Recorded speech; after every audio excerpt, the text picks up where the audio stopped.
Immigration en France, ce qu'a dit le ministre de l'Intérieur par les Algériens.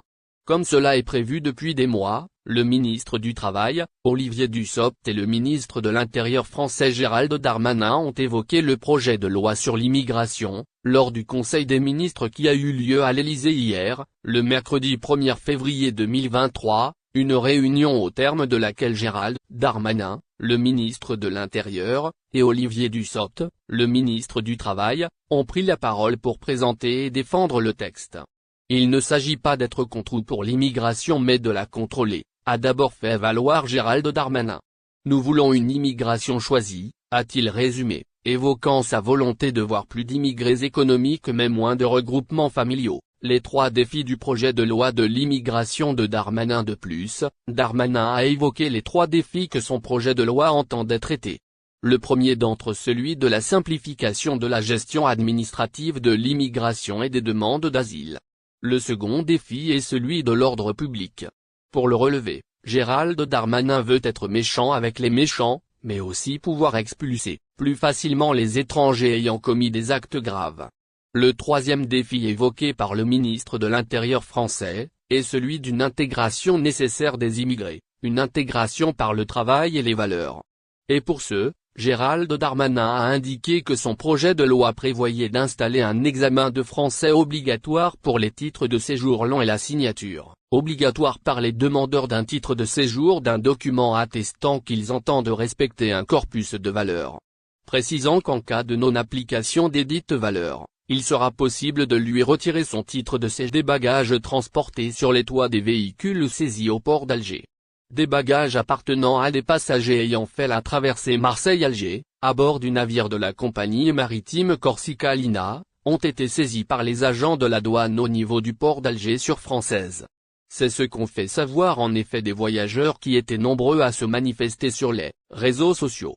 Nouvelle disposition au niveau du port d'Alger pour les traversées maritimes, possibles. En tout cas les voyageurs ayant effectué le voyage au départ de Marseille à destination d'Alger, à bord du navire de Corsica Linea, ont été surpris mardi dernier par des mesures pour le moins draconiennes à leur arrivée à destination. Au niveau du port d'Alger, des véhicules utilitaires ont été en effet interdits de débarquement mais aussi d'embarquement pour la liaison Alger-Marseille. Par ailleurs, des bagages qui étaient transportés sur les toits de ces mêmes véhicules ont été saisis par les services de la douane, ont indiqué en effet plusieurs passagers qui étaient de cette traversée. Concernant les véhicules bloqués transporteurs depuis mardi lors de la traversée Marseille-Alger du 30 janvier 2023, bagages en cours de saisie par la douane, a écrit en effet un des passagers. Selon un autre témoignage, les voyageurs ont vécu le calvaire au niveau du même port. Ils ont été bloqués des heures durant. Ils n'ont été autorisés à quitter l'enceinte aéroportuaire qu'aux environs de 1h du matin et ce après que leur bagage ait été saisi, a-t-on en effet affirmé. Transport de marchandises sur les toits de véhicules désormais interdit. Pour plus d'un, le transport de bagages sur les galeries de véhicules est désormais interdit au départ et l'arrivée du port d'Alger. Il s'agit en fait de la même disposition prise il y a quelques mois par le port d'Alicante. Une mesure qui a été appliquée ensuite par Algérie Ferry sur la route Oran-Alicante.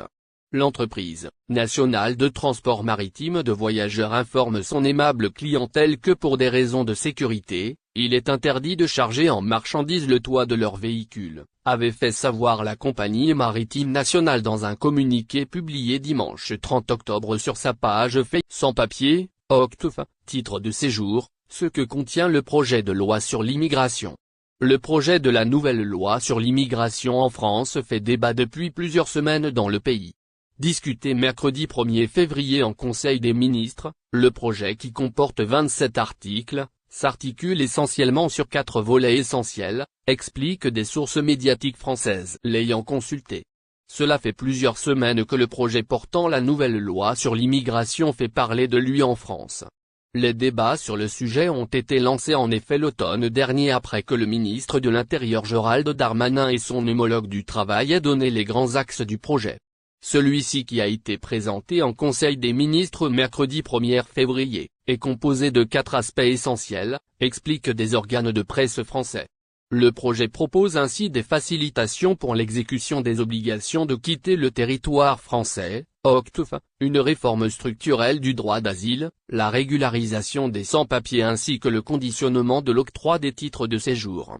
Exécution des OQTF et demandes d'asile. Concernant le premier volet, le gouvernement, à travers cette nouvelle loi, veut réduire le champ des protections contre les décisions portant obligation de quitter le territoire français, OQTF, lorsque l'étranger a commis des faits constituant une menace grave pour l'ordre public, la sécurité publique ou la sûreté de l'État, soulignent les mêmes sources. Pour ce faire, le projet de loi propose de simplifier les règles du contentieux, explique Théon. Quant au deuxième point, le gouvernement projette de raccourcir de plusieurs semaines les délais de la procédure de demande d'asile et ce à travers la création des espaces France Asile regroupant des agents de l'Office français de l'immigration et de l'intégration, OFII, de l'Office français de protection des réfugiés et apatrides, OFPRA, et des préfectures. Le projet préconise également la mise en place des chambres territoriales du droit d'asile, afin donc d'accélérer l'examination des dossiers des demandeurs d'asile. Régularisation par le travail et octroi des titres de séjour. Au sujet de la régularisation des sans-papiers, il est proposé un recrutement des clandestins dans des métiers à haute tension. Les étrangers qui seront recrutés dans ce cadre auront droit à un titre de séjour d'une année renouvelable, explique-t-on. En dernier lieu, le gouvernement français vise à conditionner la première délivrance d'une carte de séjour pluriannuelle à la maîtrise d'un niveau minimal de français. Par cette mesure, il veut inciter les étrangers qui souhaitent demeurer durablement sur le territoire à se mobiliser davantage dans leur apprentissage du français, et ce pour favoriser leur intégration. La Fédération internationale de football association, grosse dispute entre l'Algérie et le Maroc. Alors que la rivalité entre les deux pays, l'Algérie et le Maroc, est pratiquement dans tous les domaines, la Fédération internationale de football association vient pimenter cette situation avec un nouveau sondage. L'ambiance dans les tribunes est un élément crucial dans le monde du football, elle peut faire la différence pour une équipe et apporter une source de motivation supplémentaire pour les joueurs. C'est pourquoi la Fédération internationale de football association, via son compte officiel de la Coupe du Monde, a lancé un sondage pour savoir quel pays du monde arabe les plus fervents supporters. Le sondage inclut 4 pays, l'Algérie, le Maroc, l'Égypte et l'Arabie Saoudite. Les résultats sont très serrés avec seulement 10% d'écart entre les 4 pays.